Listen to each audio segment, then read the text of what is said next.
अब यही फोटोसँग लाइफ बिताउने हो र सोल्टी यस्तै बित्ला। So hello everyone, welcome back to my new video. र यो भिडियोमा चाहिँ मैले तपाईँलाई कसरी टिकटकमा एकदम भाइरल ट्रेन्डिङ फोटो एडिटिङ टिप्सहरू आजको भिडियोमा चाहिँ मैले तपाईँलाई सिकाउन गइरहेको छु। देख्न सक्छु यो खालको फोटो चाहिँ ओरिजिनल फोटो यस्तो थियो भने मैले चाहिँ एडिट गरेर यस्तो बनाएको छु। यस्तो खालको फोटो एडिट तपाईँले लाइटरुमबाट एडिट गरेर टिकटकमा पोस्ट गर्नुभयो भने धेरै नै तपाईँले चाहिँ एट्र्याक्टिभ खालको हुनेछ। तपाईँ चाहिँ धेरै युजरहरूले सायद टिकटकमा सोध्ने खालको फोटोको भिडियोहरूको कमेन्टमा तपाईँले धेरैले सोध्नु भएको थियो अरूको कसैको। मैले चाहिँ यही टपिकलाई लिएर आज चाहिँ यो भिडियो बनाइदिउँ भनेर आएको छु। र तपाईँलाई यस्तो खालको फोटो एडिट गर्न मन छ भने भिडियोलाई अन्तिमसम्म हेर्नुहोला। र जुन फोटो एडिटिङ सम्बन्धी मैले कुरा गर्दैछु यो यस्तो खालको फोटो चाहिँ तपाईँले आइफोन अथवा रेडमीको क्यामेरादेखि यस्तो खालको फोटो सजिलै खिचेर यस्तो खालको एडिट गरेर राम्रो एट्र्याक्टिभ बनाएर चाहिँ टिकटकमा पोस्ट गर्न सक्नुहुन्छ। र यो मैले खिचेको फोटोहरू चाहिँ मैले इन्फिनिक्स हट 10बाट खिचेको। र मोबाइलको क्यामेरा जुनसुकै भए पनि फरक पर्दैन, तर तपाईँसँग जुन मोबाइल छ त्यही मोबाइलबाट नै फोटो खिचेर यो खालको फोटो एडिटिङ ट्युटोरियललाई चाहिँ फलो गरेर एडिट गर्नुभयो भने तपाईँको फोटो चाहिँ एकदम एट्र्याक्टिभ नै हुनेछ।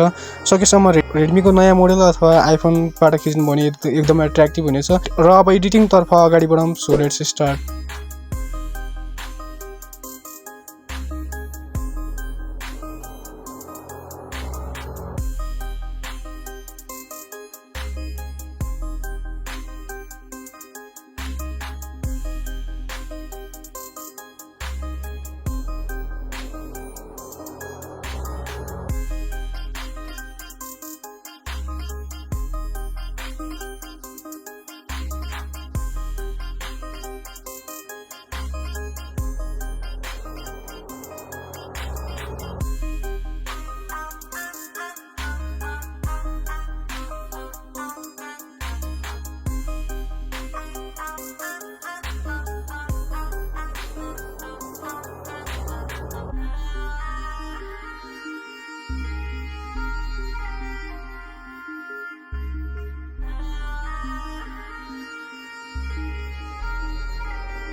सो गाइज आजको भिडियो तपाईँलाई कस्तो लाग्यो यदि यस्तै खाले फोटो एडिटिङ अथवा भिडियो एडिटिङ सम्बन्धी टिप्सहरू तपाईँलाई चाहियो भने मलाई फेसबुकको मेसेन्जर अथवा इन्स्टाग्राममा सोध्न सक्नुहुन्छ जुन चाहिँ लिङ्कहरू मैले डिस्क्रिप्सनमा दिएको छु सो तपाईँलाई भिडियो कस्तो लाग्यो यदि भिडियो मन पऱ्यो भने भिडियोलाई लाइक गरेर च्यानललाई सब्सक्राइब गर्न नभुल्नु guys so thanks watching guys next video let's by by